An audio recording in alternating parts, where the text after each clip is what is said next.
காரைக்கால் அருகே பசுபதீஸ்வரர் கோவில் கதவை உடைத்து உண்டியலை திருடி சென்றவர்கள் கைது செய்யப்பட்ட நிலையில் திருட்டு நடந்த சம்பவத்தின் சிசிடிவி காட்சி தற்போது வெளியாகியுள்ளது. இது குறித்தான கூடுதல் விவரங்களோடு இணைகிறார் நமது செய்தியாளர் மோகன்ராஜ். வணக்கம் மோகன்ராஜ். விவரம். வணக்கம். காரைக்கால் மாவட்டம் திருப்பட்டினம் பகுதியில் உள்ள பிரசித்தி பெற்ற பசுபதீஸ்வரர் கோயிலில் கடந்த சென்ற மாதம் 28ஆம் தேதி இரவு உண்டியல் திருட்டு போனது. இது குறித்து கோவில் நிர்வாகத்தில் திருப்பட்டினம் காவல் நிலையத்தில் புகார் அளித்தனர். அந்த புகாரில் உண்டியலில் சுமார் 5,000 ரொக்க பணமும் 9,500 ரூபாய் மதிப்புள்ள உண்டியல் திருட்டு போனதாக தெரியவந்தது. இதனைத் தொடர்ந்து திருப்பட்டினம் காவல் நிலையத்தில் போலீசார் வழக்கு பதிவு செய்து நாகை மாவட்டத்தை சேர்ந்த ராகேஷ், முரளி, இளையராஜா, முஷரப், முரளிதரன் ஆகிய 5 பேரையும் கைது செய்து சிறையில் அடைத்தனர்.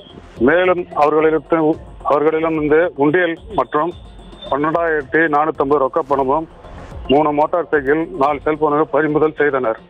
இந்நிலையில் பசுபதீஸ்வரர் கோயிலில் பசுபதீஸ்வரர் அம்மன் சன்னதியில் உள்ள இரும்பு கதவை 3 இளைஞர்கள் உடைத்து உள்ளே இருந்த கோயில் உண்டியல் திருடி செல்லும் காட்சி தற்போது சமூக வலைதளத்தில் வைரலாகி பரபரப்பாகியுள்ளது. விவரங்களுக்கு நன்றி மோகன்ராஜ்.